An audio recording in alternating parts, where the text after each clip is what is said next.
We have a very special returning guest today, Dr. Maddie Stone, scientist, mom, blogger, author of The Science of Fiction, which is one of my favorite blogs. And it's important to remember I'm very old. I predate blogs in a lot of ways. So saying it's one of my favorites, I think, goes a long way.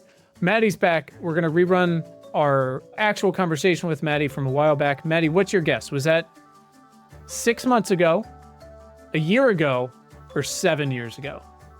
Oh my gosh. Don't know. I fell into the event horizon of a black hole. Time it's just like stretching out. I don't know if it's been 2 seconds or 10 years. I'm Matthew McConaughey banging on the bookshelves, but I don't know what to ask for because everything is such a mess. What do I even tell my younger self besides get more sleep? It's not going to be great. We have Maddie back for a very special reason, and hear from you in a sec. I just want to talk about sort of our reason why. The election didn't go so great for people who give a shit about other people and ecosystems and continuing to nudge the line of progress in the direction of helping more folks. And one of my favorite politicians, which is a weird phrase to use, we try not to make idols of anybody, but people who continually, measurably fight for a better future, we try to do that. So one of mine, AOC, after the election, she said, we can't just be right, we have to be effective. And one of the things we've done a very poor job in general is of meeting people where they are and not just yelling at them about how it should be better and how we can make it better and being perfectionists about it. And where we considered here, Willow and I really should drag her onto this, but she usually refuses to, which is understandable. We had all these ideas, a year and a half ago, Maddie, about, if we're going to expand our operations, knowing what we do well, should we have newsletter and podcasts like about electrification or about public health or about trees or, natural carbon removal, all these different things. And one, it's a little less fun, Two, I think there's a lot of like B2B publications and groups that do that really well already that we're not so versed in necessarily. That is not our day job. And three, those people are already kind of being reached. Like the people who are listening to a podcast about home electrification are already on board. But if we talk to people about fantasy fiction and science fiction and secondhand clothing and food and things like that, or health, like in the gym, right? Whatever the white guy thing is. These are places people already are. They're listening to these things, reading these things, watching either 4-second videos or 400-hour podcasts. I spend my evenings watching the same spaceships over and over go pew pew. And I think if you're able in this day and age to take the actual intended lessons away about fascism and precious minerals from Star Wars, whatever version, and Star Trek and Dune, maybe a million other people can too. And my goal as we kind of figure out how to do this is if I can radicalize some small percentage of those folks to say, I think Battlestar did an episode on water scarcity. What can I do about this in the real world? Then I've done my fucking job and had a little more fun along the way. And nobody understands and writes about the connection between fiction and the real world like Maddie Stone. Hi, Maddie. Welcome back. Hi, Quinn. Thank you for that lovely introduction. I think you said it better than me. No, I don't think so. But this is all I think about, right? And we can either find someone like, I don't have time nor the quality to do something like you do. And it's hard to find someone brand new, as much as that would be fun to sort of spin them up to do. It's another to say, this thing is fucking awesome. And we would love to put it in front of more people. What do you think, Maddie? And you said yes, and that's awesome. Why did you say yes? Yeah, well, I love talking about the connections between science fiction and the real world for all of the reasons you just laid out.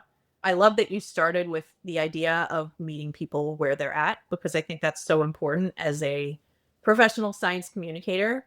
That's most of what I think about, is how to bring people into this little nerdy pocket of the universe that's actually fascinating, but can be so difficult to approach from the outside. And I just cannot think of a better vehicle for doing that than stories. And I'm a big nerd, and the stories I like are mostly science fiction and fantasy stories. And turns out a lot of other people love watching Star Trek every night, or, getting into an epic fantasy series and going down endless rabbit holes of, RPGs. There's so many different flavors of fandoms out there, of stories and storytelling mediums that can transport us to a different world, and people are really invested in these. And it turns out that so many of our stories have something important to say about the world we live in, whether it's, a meditation on what society could look like in 300 years. Are we going to exist in a galactic federation of other species, mostly cooperatively, with some friction along the way? And how are we going to navigate that? It can be a very hard science fiction look at, the physics of what real space travel could look like that might inspire a kid watching it to grow up and be an astrophysicist. There's just so many ways that science fiction, fantasy are sort of creative laboratories, testing grounds for ideas about the kind of world we want to build, the kind of technology we want to see, how to solve the biggest problems of our time. And that's what I love writing about. That's really my passion at the end of the day. I pay the bills writing about a lot of other things as well. I do a lot of very important but depressing investigative work about all of the powerful interests standing in the way of progress. But when I need to remind myself why that work is important, I bury myself in science fiction for a few hours. And I think that, getting back to the theme of meeting people where they're at, there's a lot of people who don't want to read that important but depressing investigation about how the I fossil don't. fuel It's my industry job. on us all for 40 years. Yeah, I get, and I'm just like, no, I know. And again, the work you do and the stuff with Amy, it's all incredible. And you just want to shake it at people. But Willow and I say all the time, not everybody wants their vegetables all the time, and I get that. And I get that too. And so that's where the science fiction comes in. It's an attempt to meet people where they're at, to tell them about all the ways in which the stories that they already love, that are a big part of their world, can help us understand something important about our society, and maybe, just maybe, point us in the direction of a better future. And I think that's, what brought me to Important Not Important, and why I think this partnership is so exciting, is it's really forcing me to think about that what can I do aspect of science fiction. It's not just about explaining the cool physics behind how a warp drive might work. It's, how can this help us in our present day world? And that can be really sort of a challenge to think through, but already I think this has been a really fun creative partnership.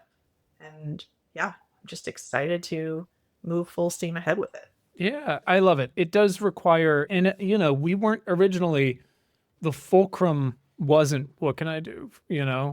That kind of evolved from, I don't remember what the impetus is, but, coming up with this tagline sometime in COVID of science for people who give a shit. And I have said too many times, fortunately and unfortunately now, there are many more people who give a shit about many more different make or break type issues, questions, opportunities. So the least we can do is be there for them. But again, people don't want to read about it. They don't want to listen to an hour-long podcast about climate change, and then that's it. And you're like, well, I'll just go walk in traffic now. Well, what did that do for me? I get it. It's not great. Yeah, but they do want to watch a show about a future in which maybe we've terraformed another planet, and maybe there is some sort of disaster with the weather control machine that, keeps the planet habitable and is causing everything to unravel. And maybe we can use that as a way to talk about, climate breakdown without actually ever saying those words. Sure. Yeah. And it really, this also really inspires me. I'm an advisor to the Good Energy folks, who are a nonprofit working in LA and all over the country, trying to get any amount of climate stuff into movies and TV, basically. And we're working on the playbook for it, which I contributed a very little part to. You know, my argument was, again, my wife has been doing this for a long time and seeing how the sausage gets made with these things, but most of the time how it doesn't, or it gets meddled with or watered down. Setting the bar too high for, if this isn't a climate story, it's not worth making. If that's not the A story, it's not worth making. It is not going to happen. It's if we get a joke about how hot it is and how it didn't used to be this hot, it's a win. You know, if we can get characters and jobs and stuff like that, great, sure, that's all great. But again, it's not just climate, it's clean water. It's how we treat each other. It's what we call each other. You know, there was a really great little thing on Twitter, which is not something people say out loud very often, after Superman came out a couple months ago, about at the very end when the robot, I think it's number 4, something says something about it'd be nice to have a name. And he's like, well, number 4 is a name. He says, so is Gary. And he just calls him Gary. And someone online was like, you can just call people the name they want to be called. It's not that fucking difficult. Like, it's not like Superman, which was not like a subtle movie either, which I loved, but like just threw it at the end. They're like, you can just call him Gary because he says his name is Gary. Great. Okay. You know, we can do those things. And if it takes a fucking robot working on Superman, sure. Okay. Like whatever the delivery vehicle is, if it's fun, you're great. Great. I'm in. Yeah. I'm I in. recently finished reading my former colleague Annalee Newitz's most recent book, Automatic Noodle, Okay. which is a bunch of robots in future San Francisco who open a noodle shop. And they face a lot of prejudice from the humans because why are these robots opening a noodle shop? They don't know anything about good food. They can't even taste it. But it really gets into sort of issues of personhood and identity. And yeah, you know, why can't we just accept that a bunch of fucking robots in the future might be good at making noodles? And, you know, that seems like such a trivial example, but if you read it, it is such an important point about how we treat each other today. And it's just, you know, much more fun to think about robots making amazing Dan Dan noodles than to hear a lecture on how we are or are not relating to each other in healthy ways. Yeah. Yeah. And it is stories. It really is. I mean, you know, my wife's got a bajillion-dollar movie about witches coming out, and Amazing. there's a lot baked in. It is a very timely movie for a sequel for a, you know, book and musical that started, what is it, 22 years ago or whatever it was, you know, 32. I don't know what year it is anymore. It's always been timely is kind of the argument. But at the same time, it's, yeah, look, if we got to do it with witches and a bubble, then that's how we're going to have to do it. Great. You know, you can find these things anywhere. I have spent my life being inspired by them, from a harder sci-fi. You know, you've written a lot about Annihilation, which I could rewatch 400 times and reread those books, to again, musicals or Grimm's fairy tales or whatever it might be, or The Last Unicorn, you know, one of the greatest books ever.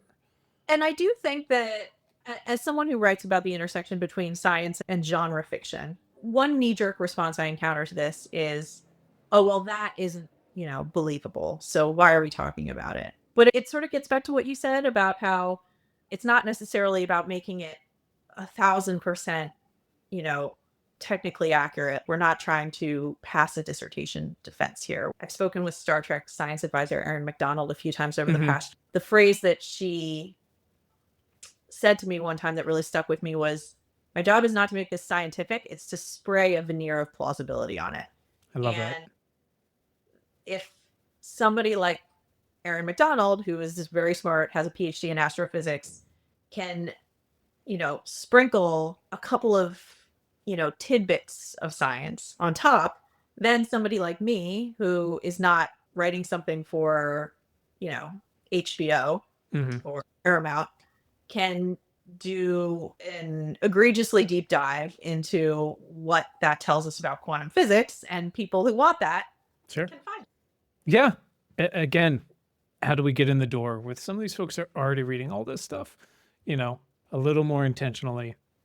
And then, as I always say with our parenting show, it's like my goal is to help other people realize they give a shit about other people's kids, and then just do a little something about it. You know, if we joke as much about kids bringing home their lunches half eaten and like the bread soaking wet and it's gross and they packed it themselves and they still didn't want it, maybe at some point you realize, shouldn't all the kids have lunches? And if we can do that again through these stories, then that's great, because it is a complicated fan base, science fiction, certainly, of which I call myself a proud member, but at the same time, it's enormous.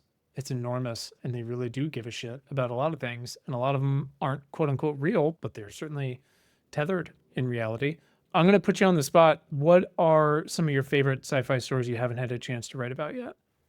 Ooh, Mhm. favorite stories I haven't had a chance to write about. Could be old, new, whatever. There is a show on Netflix, Scavenger's Ring, came out a few Okay. years ago. It's about alien ecosystems, and I don't want to spoil too much. And I also need to go back and rewatch it because it's been a while. But I just thought it was like the best sort of thoughtful deep dive into what a really different type of ecology could look like. And that just really jazzed. Yeah. Something that, is not clearly a set in Southern California. It's no. These are silicone-based life forms. These are things that did not spring out of Earth's biosphere. Yeah. And I really want to write about that at one point.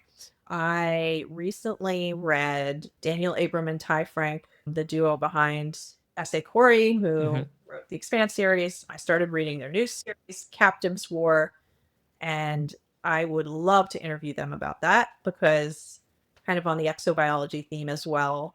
The thrust of it is a small group of humans in the far future are living on a distant planet and are attacked by sort of an insectoid hive mind race that's much more advanced than them called the Carrick. And it's so interesting how these aliens think. It's so, so different from, how humans think. And I think there is a lot of work done in the book to show that there can be different types of intelligence, different types of persons that we just are never going to fully understand. And I think that is really important as we enter this age, perhaps, of, where people are always talking about how we're on the cusp of some sort of real breakthrough in artificial intelligence. I don't know if I totally buy that yet, but I think we are entering an age where our understanding of what it means to be a person is expanding and will need to continue expanding. Yeah. And I think this book does a really good job of thinking about that issue and made me a little bit humble about, my ability to understand, a group of people who come from an entirely different worldview, an entirely different evolutionary lineage. So I thought that was really cool. I think it's so applicable to all, but also the world we exist in and how many different skews of people we have in so many different ways. We're dealing with this autism fucking bullshit about Tylenol and vaccines and this and that. And we've got every version of neurodivergent people, and it's all beautiful and wonderful. And one of the, things as we have, we are very proactive activists, however you want to frame it. One of the things we've had to learn in how we frame things in working, hopefully primarily with, really in the what can I do stuff, with the groups, as they say, on the ground, who are usually the ones like born into or affected most by and everything from sea level rise to pollution or farm workers in the heat or someone who's more likely to get bit by a mosquito with malaria or they were born somewhere on the spectrum, whatever it might be, or they don't have the ability to walk, right? Is that theirs is an entirely different world, and they're usually the ones best able to speak to it as we start to think about things like CRISPR and gene drives, both for people and mosquitoes. What do they want? And they're going to come at it from a perspective that's so wildly different often and unexpected a lot of times than someone like me, who I have a bad back and that is it. And that is mostly self-induced. My perspective is wildly uninformed from that. Why would I put it on them? And again, you can use sci-fi in that respect to say, oh, they came from some far off place. They don't always have to, but if it can inform us in how we treat each other, then that's amazing. Yeah. Hopefully. No, absolutely. Awesome. Well, listen, we can definitely have more conversations like this about your archives, which are all up on the site, which is very exciting, and anything new and things you want to write about or think about. But yeah, I'm excited to get into it. I'm so pleased you are putting up with us already. Mostly me. Willow's great. I'm just a nightmare. So Happy to put up. Happy to put up. oh, that's very kind of you. With me writing 2,000 words about, the physics of dragonflight. Fucking sign me up. I'm so excited. This is, by the way, this is all just for me. The science fiction is on the site. We'll put the link in the show notes, all that fun stuff. You can subscribe to it, read it, share it. It'll be fun.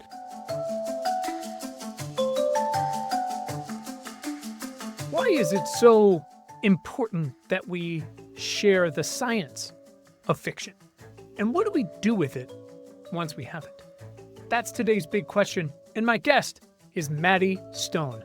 Maddie Stone is a prolific science journalist. She is a doctor of earth and environmental sciences. She's the former science editor of the technology website Gizmodo, which I love, and the founding editor of Earther, Gizmodo's climate-focused vertical, which I love.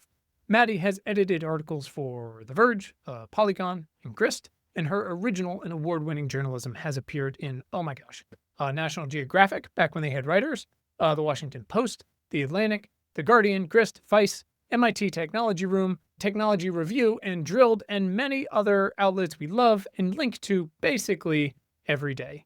An avid science fiction fan like me, Maddie runs one of my favorite blogs called The Science of Fiction. It is an email newsletter and a blog, if you're old, that explores the real-world science behind fictional monsters and alien planets and stuff like that, which is checks all of my boxes. Welcome to Important Not Important. My name is Quinn Emmett, and this is science for people who give a shit, like Maddie. In our weekly conversations, I take a deep dive with an incredible human like Maddie, who's working on the front lines of the future to build a radically better today and tomorrow for everyone this time. So our mission here is to understand and unfuck the future. Our goal with you here is to help you answer the question, what can I do? Maddie, welcome to the show. You've already had quite a day, so thank you for hopping on. I appreciate it.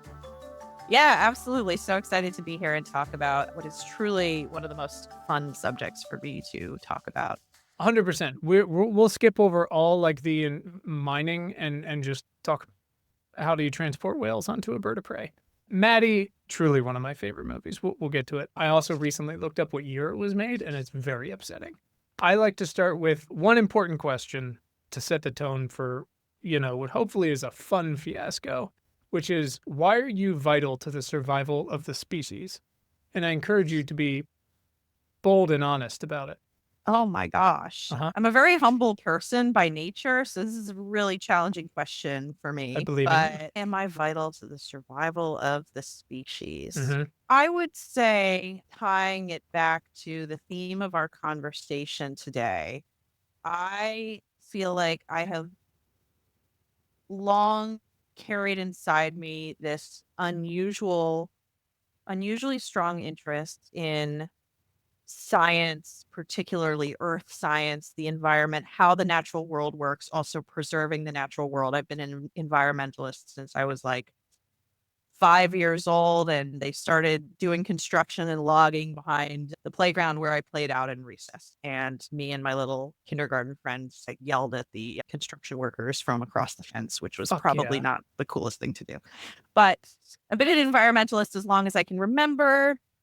I've been, pursued science academically for a long time. Just a big science nerd, love communicating about science with the world.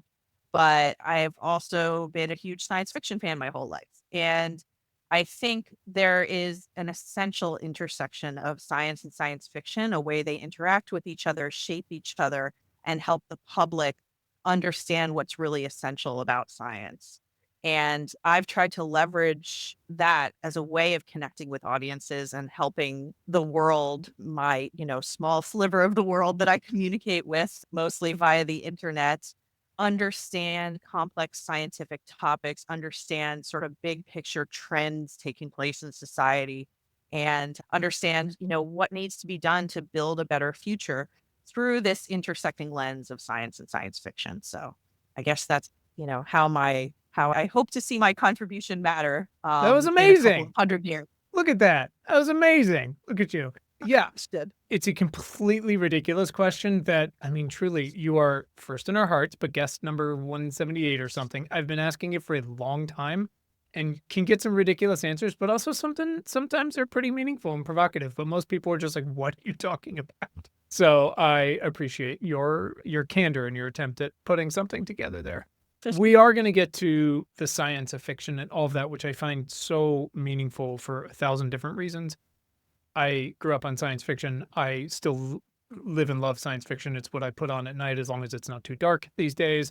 My wife is a screenwriter and producer, and I did a little of that. So I get the whole thing is so important to meet people where they are in the worlds they already care about, to show them what we are capable of and also the real science that can inform those things. So before we get to that, though, if we could, because a lot of folks listen to this looking for an answer to the question, what can I do? And it turns out that's like a lot of what we really do best. We contextualize some things and we'll give you the news about some things, but we always try to pair it with like really reputable, specific things that you can do about those, or a potpourri of things that are very measurable and measured in that respect, that we've kind of done the homework for folks. And the podcast is a version of that, and that, it's folks like yourself who, as I like to say, work on the front lines of the future. And without going into your entire life story, folks do find ways into working on the front lines of the future. Either they're a student, or they make some sort of lateral move, or they run a endowment, whatever it might be, by listening to these stories and having empathy for people how they found their way into this. And you didn't just go straight into the science fiction. I mean, you've had a fairly hardworking, illustrious here and now beat, which obviously is still going as of literally this morning.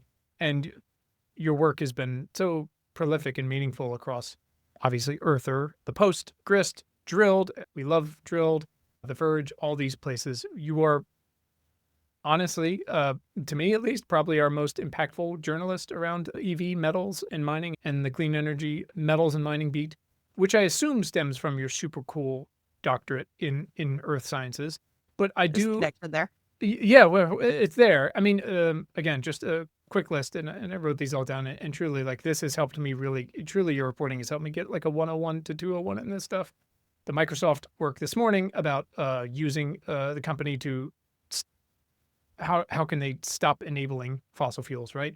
Aluminum smelting, e-waste from toys, unionized mining for these kinds of materials, wind turbine magnet recycling, you've covered right to repair like 7 different ways, Russian nickel supplies, and concrete. It's all the stuff, right? That it's so easy to ignore, but that is the hard game, right? You constantly see climate tech company raises this money.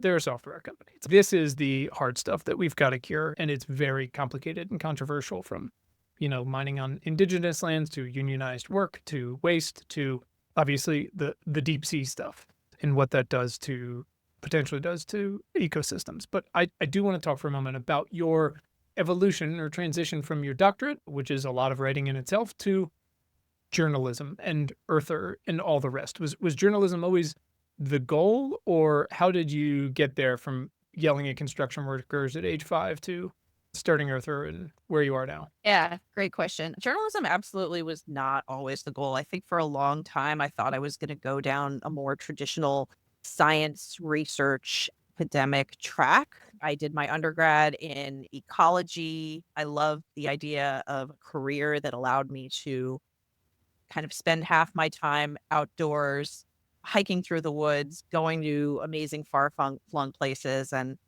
half my time in a climate controlled lab looking at data on a screen, trying to understand a really nuanced problem and make my contribution to our collective knowledge base.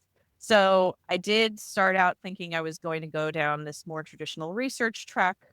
I got into a PhD program, was about a year and a half into that program when I realized, really not a fan of a lot of things about academic culture. What do I you was mean? frustrated with the sort of slow pace at which research results get, translated into societal understanding and, from there into meaningful action. And, as someone who's always been an avid consumer of the news, particularly climate and environmental news, it felt like there was this cognitive dissonance between these big problems that we face that are becoming sort of more real and more apparent every day, and the very slow and plodding pace of scientific research.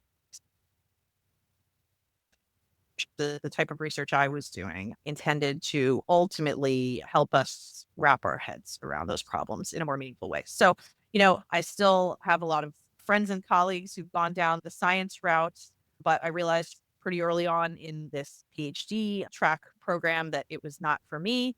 That the part of this whole process that I really liked the most was the communication of the end results and explaining why this matters, and doing that either in a talk format or writing up the abstract or conclusions in a research article was always sort of the most valuable part of the process to me.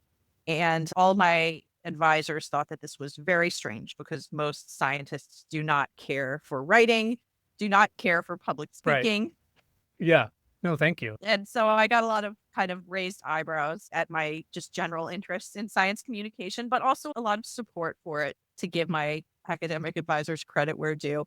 And so about a couple years into my PhD program, I had done a lot of research. I was writing a dissertation, but I also started sort of actively blogging on the side. My dissertation, not to get too in the weeds about it because it is really quite niche and focused as these things tend to be, was about soil carbon in tropical ecosystems and Sure. what keeps it in the ground and what causes it to leave the ground, Do and it. looking at a lot of interactions between minerals and microbes and processes playing out on a really small scale, and what that might mean for the future of our planet.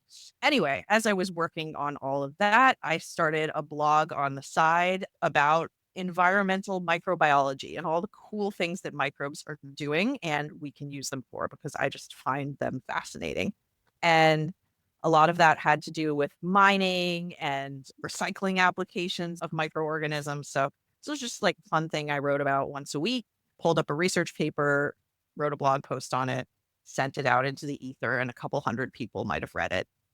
As the years of dissertation writing wore on, I started to take this side gig of blogging a little bit more seriously.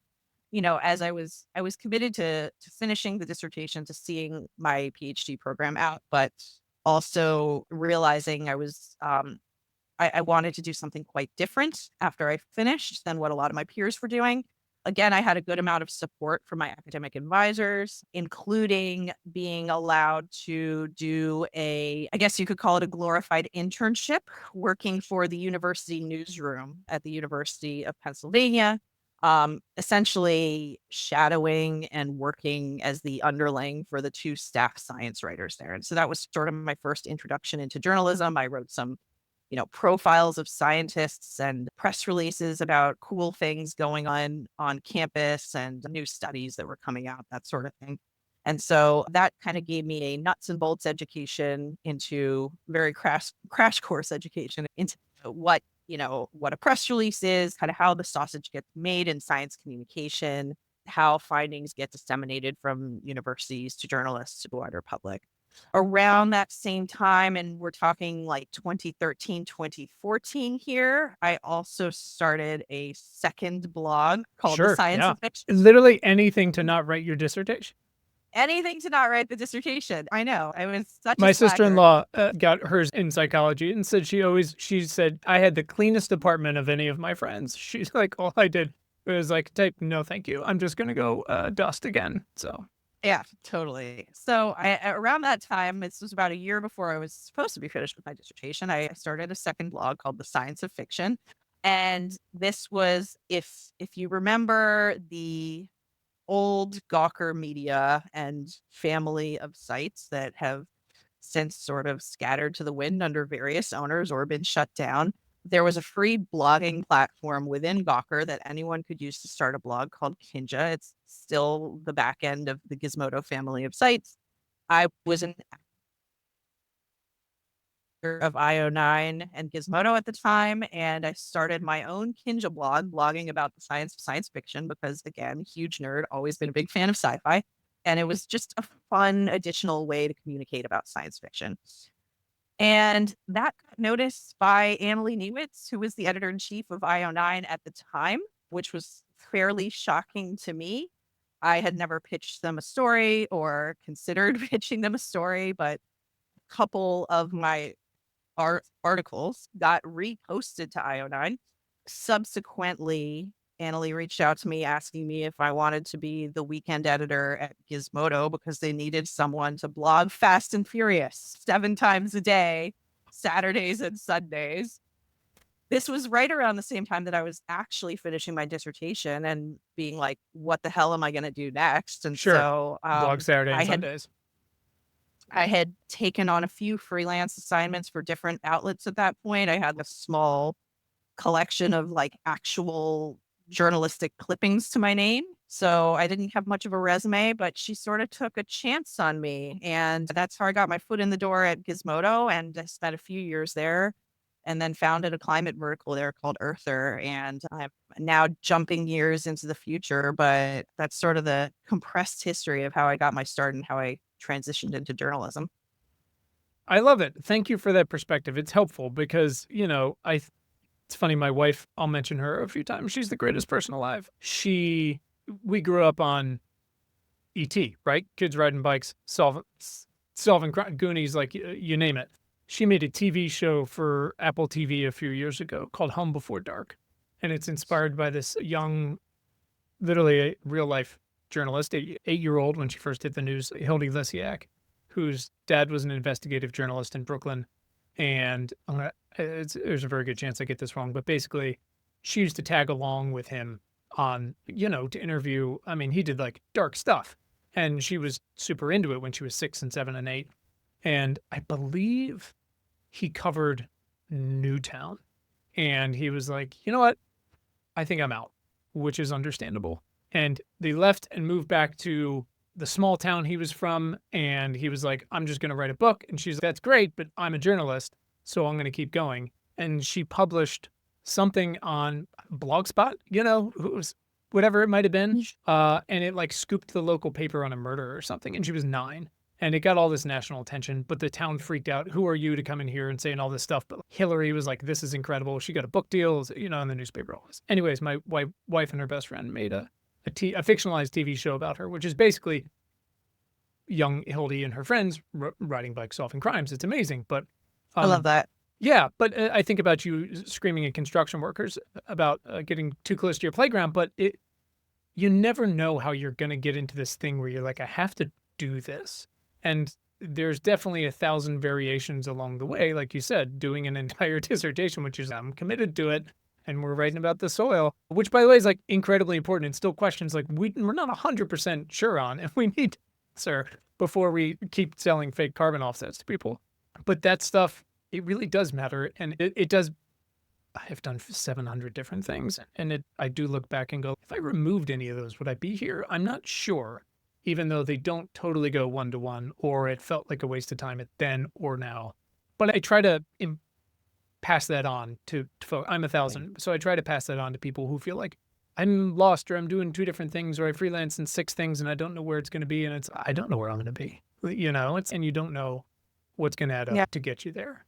Absolutely. Some people often ask me if I were to do it over, would I have done the whole PhD again? And I really don't know the answer to that question. But, despite not having used that in furtherance of a scientific career, I do think in some important ways it got me where I am today. I don't know if I would have found science journalism if it wasn't for the confluence of, random opportunities and lots of free time in front of a computer. Sure.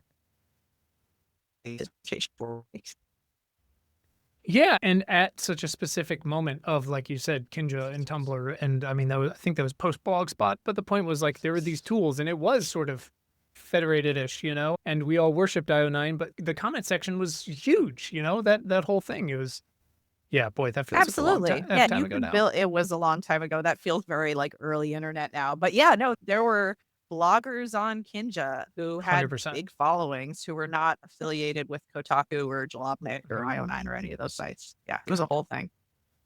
That's crazy. Unfortunately, all of those old science fiction blogs have been scrubbed from the internet. I was able to download like Really? Internet Archive Internet Wayback Machine has some of them. I really need to set aside an afternoon to go through the process of cataloging them. We got to get those back out there. Thank God for the Wayback Machine.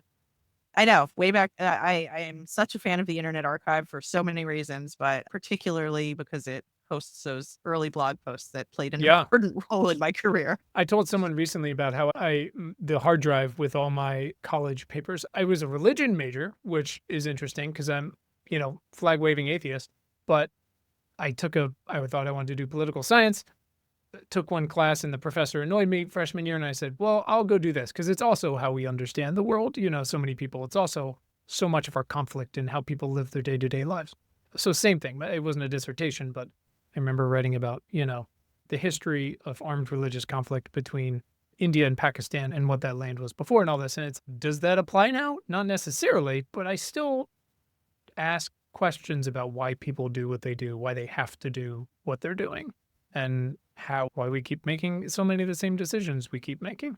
And that's part of it, or it's inspired by it. Would I do the same thing? I don't know. It definitely wasn't on Forbes' top 10 most lucrative college majors when I graduated, 1,000 years ago. But, I think it's fair to say most of us don't really know what we're doing in our early 20s and, no. Yeah. lucky Or if we early make it 40s. out of there Yeah. or early 30s Yeah. with some sort of semblance of a career trajectory. The trajectory is a word. It's doing a lot of work there. So before we get into present day science of fiction, I feel like we do need to talk about all of the new Star Trek the past few years. How did this... There has been so much. There's been so much. Before it was just Chris Pine, and he's great, but there was a period, where we post DS9 and some other things in Voyager where we had, I think the first Chris Pine was like 2009, right? And then Into Darkness, 2009. which I support, by the way. I liked Into Darkness. But then we got this, Paramount Plus was like, we're going to make all of it. Yeah. What is your favorite? What have you jived with? What has really spoken to you? Because I've got, I think, some popular and some controversial opinions. Okay. I don't know whether my opinions are going to be popular or controversial, but I'll just put them out there. Of the new Trek, and I think I've watched all of it. Actually, I haven't started the new season of Discovery. I'm only 2 in, so don't worry. We don't have to get into it. I'm behind and terrified of reading the end. Yeah, no, I've just been avoiding it. I love Lower Decks because I think that Lower Decks is it is just such a warm and wonderful tribute to all things Star Trek. It's clearly written by the biggest Trek nerds who ever lived. It tells actual Star Trek stories that fit within the canon and feel consistent with the rest of the franchise. But it is also constantly making fun of Trek tropes, just in 1,000 ways, big and small, providing the loyal Star Trek audience, the people who've been watching this since they were kids, all kinds of just Easter eggs and just fun, delightful things that I never really expected a Star Trek show to do. So a big fan of Lower Decks for branching out, doing something completely different and totally nailing it, in my opinion. Sad to hear that there's only going to be one more season of that show. My anger is untenable about that. Yeah. Yep. Yeah. Strange New Worlds has been kind of surprisingly great. I think it has revived a lot of the feeling of, classic original series Star Trek while modernizing a lot of the things that desperately needed to be modernized about it. And kind of strikes a cool balance between tapping into that nostalgia and getting the fans original series or people who grew up with the 90s Trek, in my case, having that warm, fuzzy feeling of this reminds me of my childhood in some way, but also providing something really new and obviously something that couldn't be done in the 60s or the 90s. So I'm a big fan of both of those shows. I love the musical episode. It's so good. I was just so shocked by how fun that was. I was bracing myself for it to be total train wreck the entire time. But that to me really sort of brought home the fact that they've got a team that really knows what they're doing. The fact that they could pull something like that off and not have to be a cringe fest. I don't think you go for it unless you're pretty confident. It reminded me of, did you ever get to see not sci-fi, but a truly wonderful show called Crazy Ex-Girlfriend? I think I did. No. Oh my God. It's all about mental health and it's fantastic, but it's all music. And you're just oh my God, the confidence to pull this off is just out of this world. But yeah, when they Yeah. were like, oh, there's going to be a musical episode, I was like, oh my God. Oh, Brace I'm so yourself. nervous. Yeah. But I tell you, Yeah. And sorry, I was just going to say, one of the things that has been so emblematic about this run to me is not just the, Lower Decks, not focus, but willingness to just throw trope after trope at you and shine a light on it and then move on so quickly, but have it be a part of it. But also, like you said, do old school Trek things, but also have these characters who you love and empathize with because they're just constantly getting things wrong. But besides probably season 2 of Discovery, which tried to do kind of almost like a DS9 type feeling to it, which I loved, these shows have all really worn their heart on their sleeve in such a way that, a friend and I were just talking, and he's commuting from Richmond to DC once a week, and he's always got this train ride. And I said, look, you wouldn't pay for Paramount Plus. I was like, fine, I'm gifting you Strange New Worlds. Like, you gotta do it. And he was like, well, that's really nice. I was like, Trek has been our safe place for our entire lives, sleepovers doing TNG. And this version of that has mostly felt that way. It's really just not just the show and the theme, but these characters really wearing their heart on their sleeves. It's so warm and empathetic and goes overboard with kindness, even in Lower Decks where they're, ripping on each other or frustrated with one another, which happens. They're in these high stake things, but I don't know. That is, my wife always calls it in a loving way, like me watching my spaceships blow up at night, like where that brings me back to an easy place. But yeah, there's something about it, and it seems so intentional. I remember one point Discovery last season, something like that. There was a point and they showed the bridge, and it was all at least not Earth males on the deck. And they were so supportive and warm to each other and ready for whatever came. And I was just like, this is the thing that I think has driven me to where at least I am, where it's just going, like, I don't think tech is necessarily going to save us. It's like the people and how we decide to use it and make sure it's inclusive of everyone. But I don't know. That's the thing that I felt has always spoken to me. And it's why I love science fiction so much. Nailed it. There we go. there you go. I don't. Yeah, no, I mean, I completely agree. It's so earnest, but not just in a very genuine way, and in a way that provides such a nice counterbalance to so much other pop culture and science fiction that's out there, where everything has to be, a little edgelordy or a little apocalyptic or, pointing out how everything is terrible and how everything is going to continue to be terrible. I think Star Trek has always, at its roots, it's like utopian science fiction, right? And I think the new series have broadened my understanding, at least, of what it means to be a utopian science fiction show. I think a utopian science fiction show can go to some very dark places, but as you say, there is always this underlying earnestness, this underlying warmth and spirit of kind of camaraderie. And, we can do this if we all work together. And, all of us together is something that I think what that means within the context of Star Trek has expanded a lot over the decades. 100%. Well, together has changed a lot in the context of decades for Star Trek, certainly. Yeah, absolutely. So it's been a nice evolution, but also nice to see the show sort of keeping to its roots in some essential ways. Yeah, and it's easy to feel like, boy, all of a sudden we've got 5 new things, and Lower Decks is ending, and Discovery, and then what? And you got two seasons of Picard that I feel like we could talk about for hours, and then a third one that was completely different. But by the way, show run by the same guy, and then they were just like, we're just going to do the thing that people want. And talk about, they just fan service. And I was like, great, give it to me. Absolutely. This is what after thinking about climate change all day. But I want to root, again, getting to science fiction in Star Trek 4 about the voyage home and the way this movie kind of wrapped up the first few movies, and Leonard Nimoy directing it again, and him being like, we're not doing the battles. Like, I don't want to do it this time. I want to do something that's, so grounded compared to anything else. But also, people always joke, they're like, oh, it's the one with the whales. I'm like, fuck yeah, it's the one with the whales. Like, it's everything about that movie means so much to me, I think, from, again, it was from 1986, so I was 4. But to now, again, the heart on their sleeve. Well, I guess we got to go find the whales. So the alien thing inexplicably needs to hear from them, and then it'll go away. Yeah. It Yeah. seems like your love I, of science fiction feels similar to that.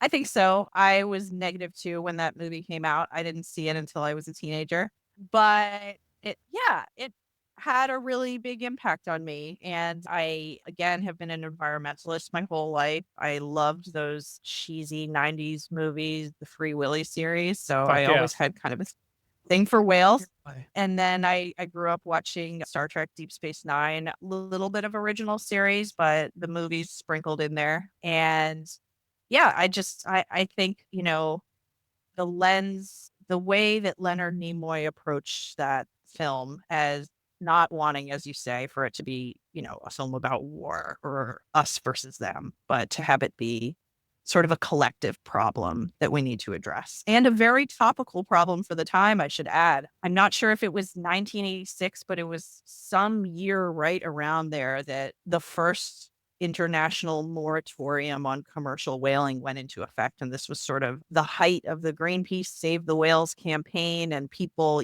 public concern over commercial whaling and what that was doing to our oceans and biodiversity was really starting to reach like a fever pitch. And so that was obviously an issue that Leonard Nimoy cared about. And he made it kind of the central plot line of his Star Trek movie, which I just think is so badass.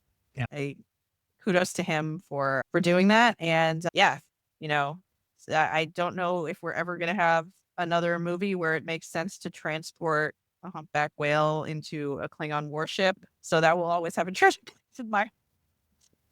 I just love this thing. And again, my wife is this incredibly hardworking and wonderfully talented, creative, and amazing human who makes these things. And I get to watch the struggle of even someone who is very successful, like for the system to constantly spit it out and tell her no, partly because she's a woman and partly because the system is so broken, like top to bottom, it's not great. But any idea, if you were like, here's the deal, we're gonna at the end, we're gonna beam the whales onto the cloaked bird of prey. We just powered up from the USS Enterprise aircraft carrier, and then we're going to fly away and we're going to take the lady with us. This system right now would be like, no, no. But I appreciated that for some reason, they let them go for it. And like you said, I don't know when we'll see it again, but this is what I feel like science fiction does for me when it comes in my inbox. It feels like things at least I remember reading in, to go even back farther, Wired in the 1990s, these questions of, and this is my question, one of the two questions I always try to get to, which is like, why do you feel like you have to do this work? I can tell why you have to do all the mining stuff. Like that is so important and it's so integral to so many decisions we're making right now.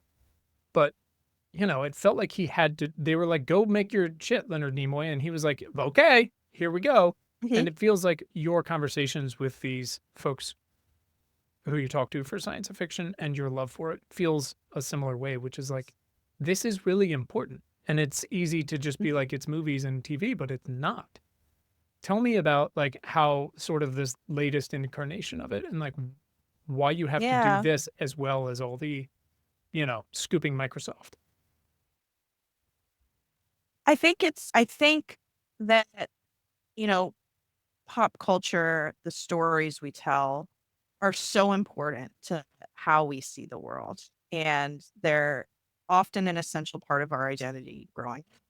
They often shape our career paths in weird and unexpected ways. I've spoken with so many scientists over the course of my career as a science journalist who have identified some early, science fiction movie or book that they read as sort of the spark that launched them down, a career path studying galaxies or exoplanets or microbes in Antarctica.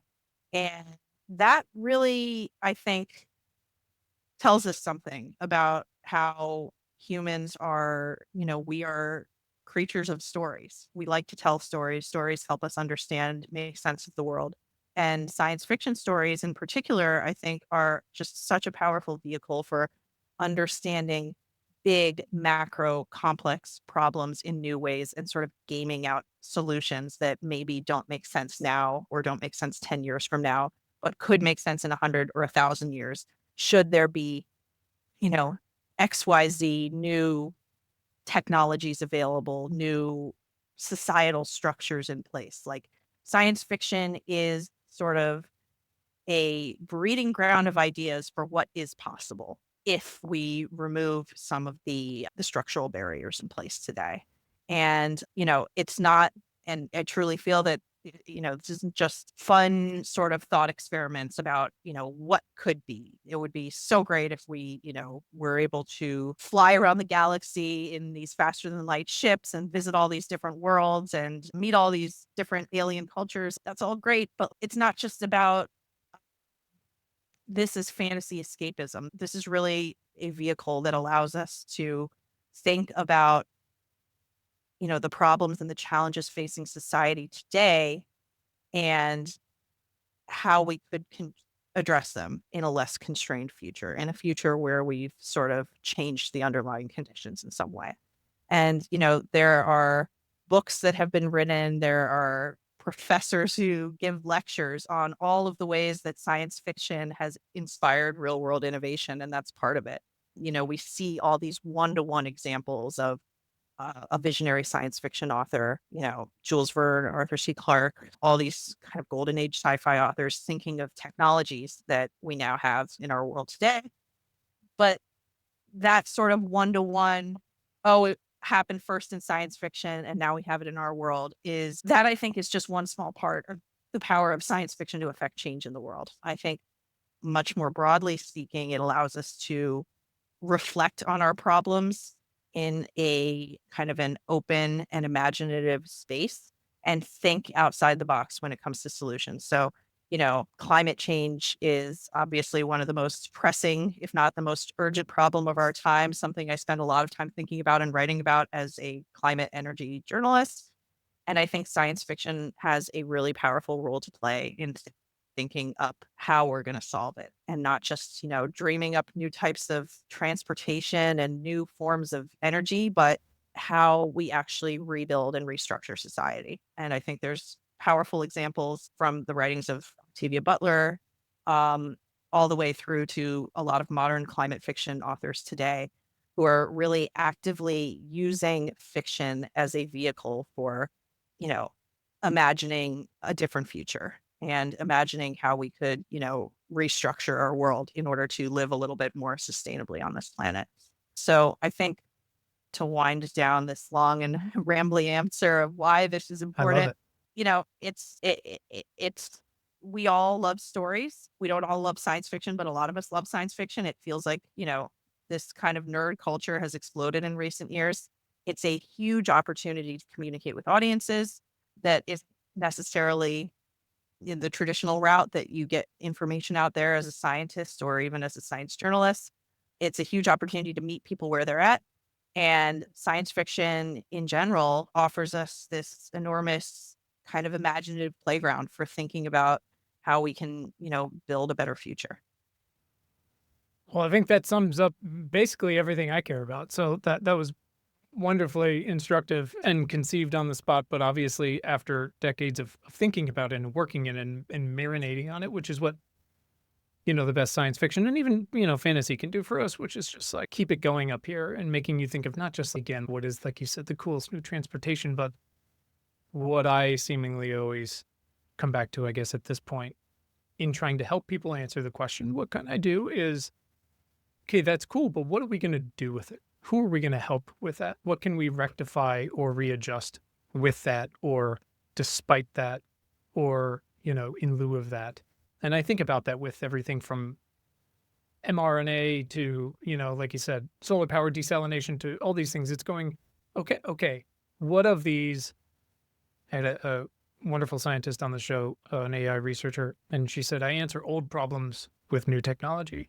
And it's looking at those things and going, okay. And by the way, one of the great things of DS9 is questioning sort of this utopia in a lot of ways, right? And Battlestar did that very differently too. I remember when they did torture during the Bush years and things like that. They were like, I mean, we're not doing it, but we're doing it. And we're going to be like, should we do it? Because they're like, these people are trying to kill us and yet, yada, yada. So you can do it more overtly. You can do it more fantastically, whatever it might be. But that is where it comes back to it for me. And even something like E.T., which they showed on an IMAX theater like last year, and I got to take my 10-year-old to it, and I was like, Oh, that's amazing. this is going to be the greatest thing. And I was trying not to overhype it, but I was like, just so you know, this is like top 3 for me. But it's still this question of what would you do, with this other that is trying to survive and wants to get home, which speaks to so much of what we have going on now with climate-induced immigration and things like that. It's like, how are you going to treat people? And what are you going to do with this thing? And I don't know. That's why I really love this series, and I'm so glad you spend time on it. Is there sort of a unifying intentionality behind who you bring in and talk to? Is it like, oh, I really loved this thing, let me give them a call? Or is sort of there some quota or goal or something like that behind what you're going for? It's frankly, it is a little less planned out than that. It's more driven by, what I am reading, what I am watching, what I'm consuming, and the questions that's raising for me. And then oftentimes I get very lucky in my day job as a climate journalist and a science journalist more broadly, because I don't just write on climate, to meet really interesting people who share my passion for really nerdy things. And, we just get to talking after the interview, and it turns out they also go to Comic Cons and give panels on like the science of Star Wars or whatever. I mean, that newsletter.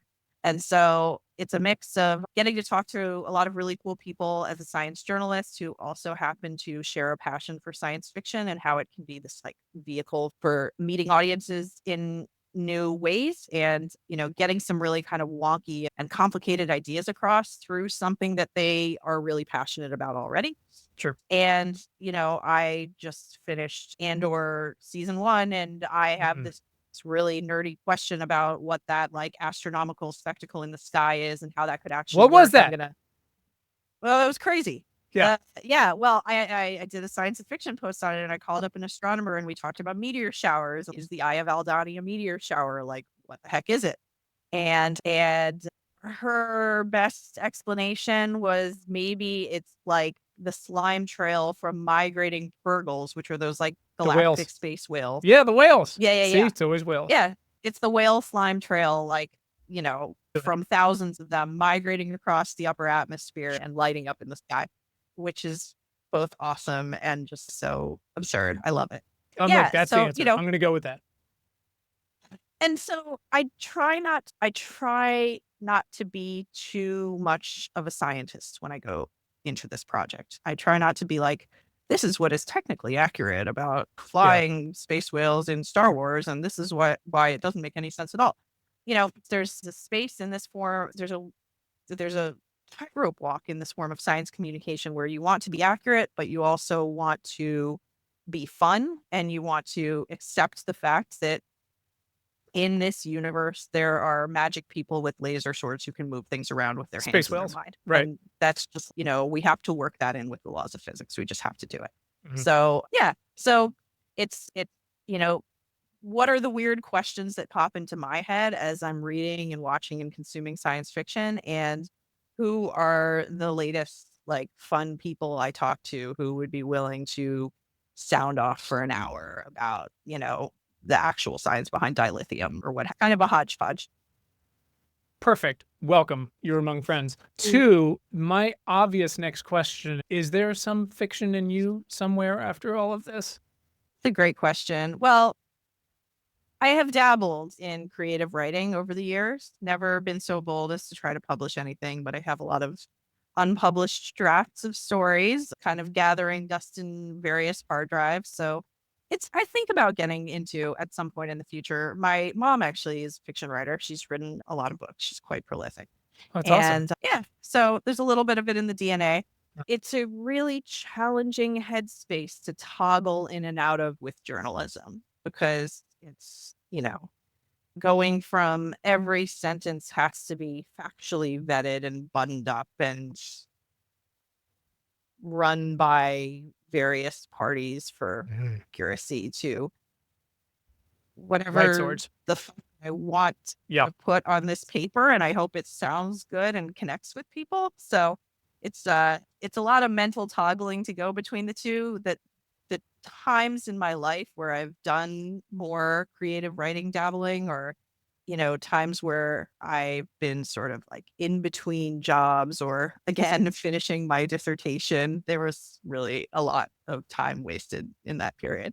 But yeah, I mean, some of the science journalists I look up to the most have pivoted to or balanced a career in science journalism with science fiction writing. And so it is sort of an aspirational goal of mine, not something I'm going to do this year or next year, probably, but get back to me in 10 years and we'll see if I'm working on something. Great. And everything is going to be great in 10 years. So we're nailing it. Everything's going to be wonderful. Yeah. We're nailing it. I love that. So again, I worked for a little while in the screenwriting trade, and there's still some things bouncing around there because of my sort of involvement in it and now proximity to it in a lot of ways. And then this job, if you want to call it that, I advise this group called Good Energy, which Anna Jane Joyner founded a couple years ago, and it's fantastic. And basically, it's a new foundation, and what she and her cohort do is try to get more, first of all, understand how much climate, specifically climate, is in movies and TV today / the past 10 years, and then proactively try to get more in. And over the course of my loose involvement that I'm so lucky to have with them, it has become essentially this question of how do we get literally any climate into anything, knowing that the way the sausage is made is very complicated and mostly out of your control. So it's anything from like literally a joke to a whole character storyline or an arc or a setting or whatever it might be. And so they just recently developed their version of the Bechdel test. Are you familiar with the Bechdel test in movies and TV? It's basically, God, if I'm getting it right, it's, are there two women in the movie or TV? Do they talk to each other, and do they talk to about something other than the love interest, essentially? Yes. I'm pretty sure that's what it is. I think that's about right. And most movies fail, of course. The climate version that they've come up with, I believe they're calling it the climate reality test. I'll find it. Does climate change exist in this world in any way? And are the characters aware of it? And they just ran this study with Colby College that they came out with this week. And they took IMDb's top, basically 250 movies from the past 10 years, which, imperfect ranking, but it's something. And 11% of the movies qualified answered both questions, which is more than we actually thought it was going to be. More than I would have expected. I was like thinking in my head, like, all right, we've got Don't Look Up, we've got Geostorm, we've got The Day After. Right. But again, we haven't lowered the bar, but tried to understand again this process where, again, like you said, you go from journalism where you're like, you better fact check this 40 different ways, and they hand it to the 40 groups who have to do it themselves from their perspective. Fiction, which is, there's the science and entertainment group that pairs scientists with screenwriters and TV writers and things like that. And that group usually gets that, look, we're trying to put the best science into these things, but in the end, the story is the thing that is going to win because that's what we're making here, not a documentary. And 40 executives are going to tear it piece to piece, and then we're going to screen it and things will change. And you just have to be cool with that if you want to be a part of this. And I think that's why the climate bar is not necessarily low, but every little bit does help. And this is kind of where I have such an issue with the personal versus systemic action thing, right? Which is, this might be one screenwriter or one TV writer fighting for a solar joke in a TV show that's making 30 episodes. And if it gets in there, like, that is a win. And that is because it could reach so many people, because it just makes it part of everyday life in some way. Because as you've said, we get so much from our stories. They don't just tell us what the future could be in this perfect world, or about lightsabers or Ghostbusters. Like, I definitely tried to build a proton pack at one point with a lot of light bulbs.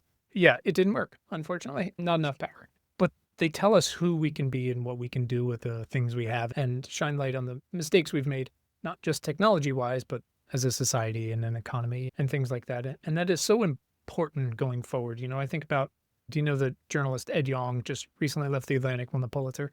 Yeah. His early COVID piece where he said, COVID was this flood that exposed all the cracks that were already in our sidewalk. And a lot of cracks. We have not filled them. It's not great.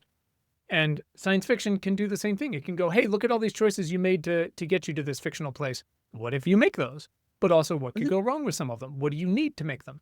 But also, there's the more sort of dystopian stuff, which I frankly stay away from, right? Or the complicated things that go, you make this choice, this is where it's going. I used to love Black Mirror. It was great. Now I'm just like, that's Tuesday. No, thank you. No, thank you.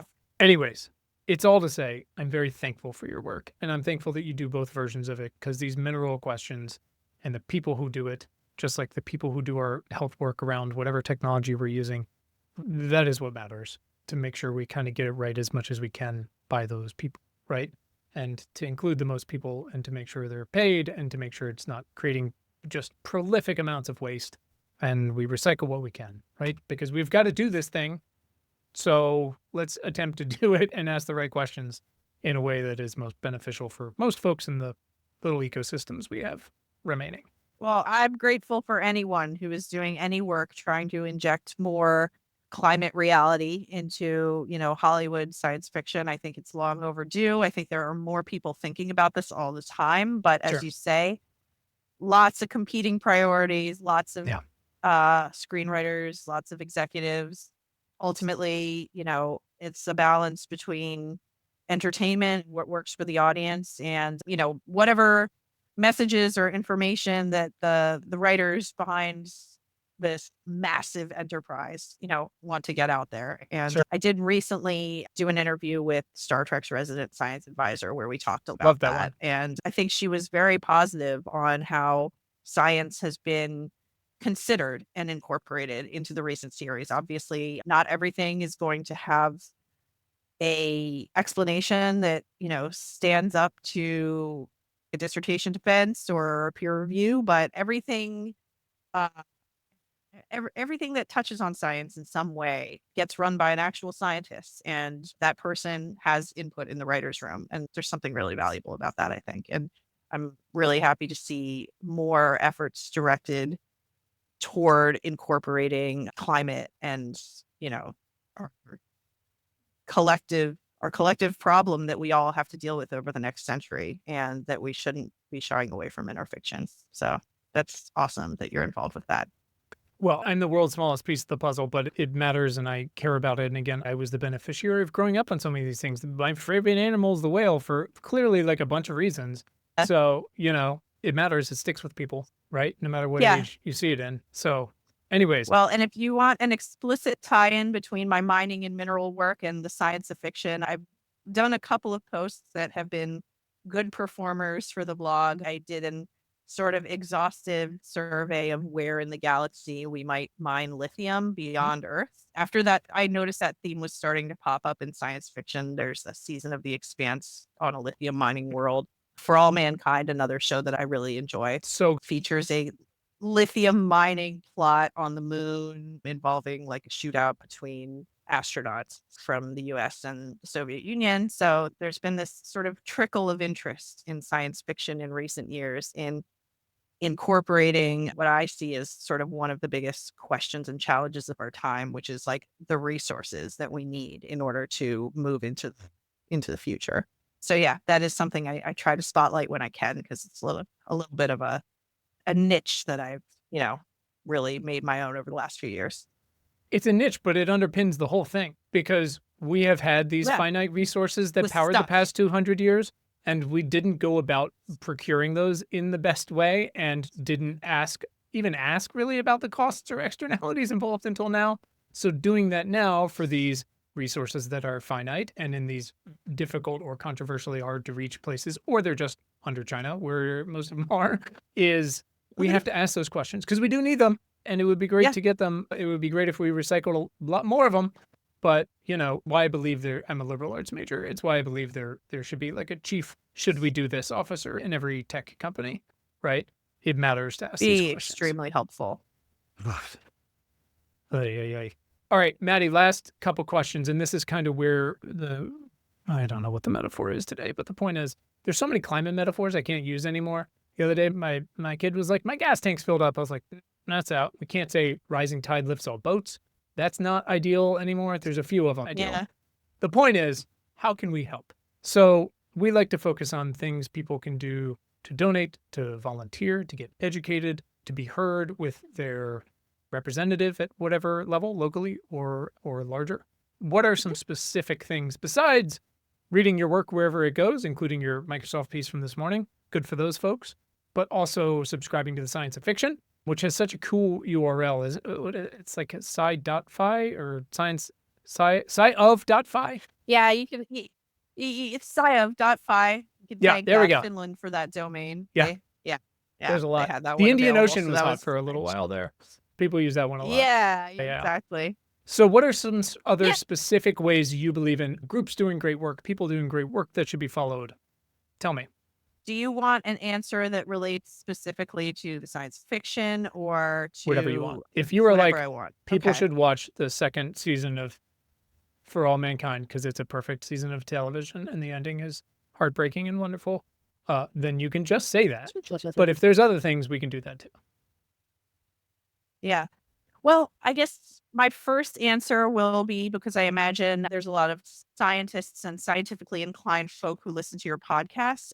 Don't be afraid to get out there into a non-traditional forum and talk about the thing that you're passionate about, whether that is going to a local video game or comic convention or giving a talk at a museum or, some sort of public event. I think it is really important for people to put a face to science in order to, hopefully help rebuild some of the trust that has eroded over the years. And if you're a science fiction fan, if you're a comic fan, if you play video games, if you play board games, there is a convention out there of Oh, yeah. like-minded nerds who want to know, why this works Yeah. in on a chemistry level, on a physics level, and are eager to absorb your knowledge. So go to those people, meet them where they are, and use your shared passion to connect with them. That's what I would say for the science folks in the room. For everyone else, gosh, there's, I think again, you mentioned this false debate between individual and systemic action, which is just, yeah, really frustrating and not something I want to get into too much there, but I am always a why not both type person. And if we're going to change things on a systemic level, I do believe it starts with, building small grassroots communities. So do something in your community that matters, get involved in a local, park cleanup effort. If you're into tinkering and repair, get involved in a repair cafe. These are events that take place all over the world where people bring their old broken down devices and people who have a little more experience fixing them teach you how to open it up and fix it, rather than throwing that thing in the trash or taking it out with your, yearly e-waste hole. Learn what's inside it and how it can be repurposed. Yeah.